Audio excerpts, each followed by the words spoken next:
Assalamualaikum dan selamat settle. Kembali lagi bersama saya, Nabiha dari On TV. Saya berada di Perpustakaan Tunku Tun Aminah di Universiti Tun Hussein On, Malaysia. Saya bersama rakan-rakan seperjuangan saya menyertai pertandingan poster tingkatan 6 sempena Seminar Pendidikan Johor kali keempat.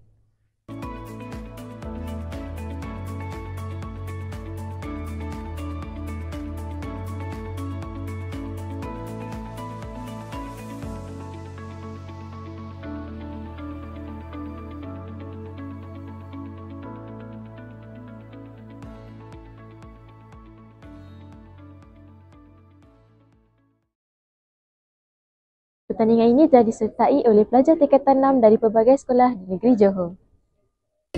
Assalamualaikum dan selamat sejahtera. Bersama saya lagi, Nurul Syuhada. Ini saya bersama dengan salah seorang peserta pertandingan poster tingkatan 6. Boleh anda perkenalkan diri? Nama saya Ikai Jun, salah seorang ahli kumpulan untuk pertandingan poster tersebut. Apa Jun? Baik. Izin saya memberikan soalan. Apakah yang saudara Kajul pelajari sepanjang saudara menyiapkan poster bagi menyertai pertandingan poster tingkatan 6 ini? Baik, perkara baharu yang saya telah pelajari sepanjang menyiapkan poster seminar pendidikan tersebut, iaitu saya dapat belajar untuk macam mana nak kerjasama dengan ahli kumpulan saya, dan itu bukan sahaja menyiapkan tugasan tetapi kita kena berkandai bahu macam mana nak kita nak bentang kepada orang lain, dan kita macam mana nak menjaga keterampilan kaki kita semasa poster pertandingan poster dijalankan. Baiklah, terima kasih dan tahniah atas menyertai pertandingan ini. Semoga kita semua boleh tampilkan. Terima kasih. Saya rasa bersata, saya bersama salah seorang peserta yang menyertai pertandingan ini. Apa saudara? Saya Nabiha ingin mentanyakan soalan kepada saudara itu, apa pendapat saudara tentang tahap saingan dalam pertandingan?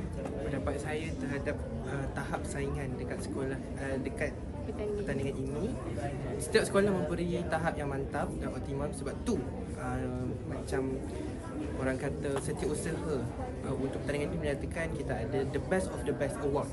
Maksudnya semua ni dah the best, cuma kita cari mana lagi the best. Jadi semuanya memberi orang kata luahan yang mantap, pencurahan ilmu yang mantap, dan juga tumpahan orang kata kepribadian yang mantap lah dalam membuat pembentangan dan juga kajian tersebut. Itu sahaja soalan saya kepada saudara. Terima kasih. Selamat sejahtera. Bersama saya lagi, Nurul Syuhada. Hari ini kami bersama dengan salah seorang peserta dalam pertandingan poster tingkatan 6. Apa khabar? Alhamdulillah, kawan baik. Boleh perkenalkan diri? Nama saya Wan dari Perpustakaan Kemasan berada personal daripada Sembilan Tangkap. Saya Rizky Wijaya, saya Rizky Wijaya. Nama sekolah di SMK Wijaya. SMK Wijaya.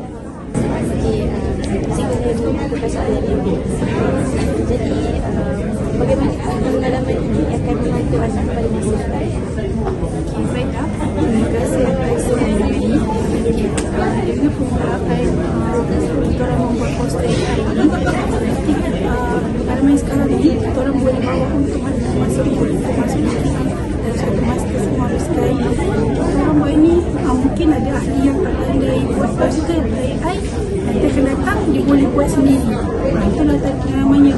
Ada juga ahli yang boleh, yang mana yang ada keyakinan diri untuk berkomunikasi dengan orang.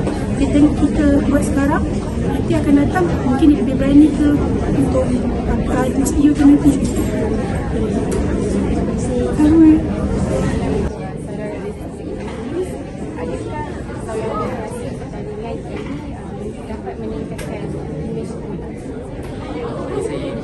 Sebab ini salah satu cara pihak sekolah boleh mewakilkan anak murid mereka ke peringkat yang seterusnya lah. Untuk lagi satu boleh selain meningkatkan imej sekolah, imej pelajar juga boleh meningkat juga. sebab mereka boleh menonjolkan bakat mereka kepada semua orang. Saya sangat setuju dengan pendapat saudara Rizky. Itu sahaja segmen untuk kali ini. Nampaknya kita berada di penghujung video. Jadi impak daripada pertandingan poster tingkatan 6 ini telah membantu murid dalam meningkatkan keyakinan diri untuk melakukan pembentangan. Selain itu, pertandingan ini juga sedikit sebanyak memberikan pengalaman kepada pelajar untuk terus mempelajari ilmu-ilmu baru untuk masa hadapan.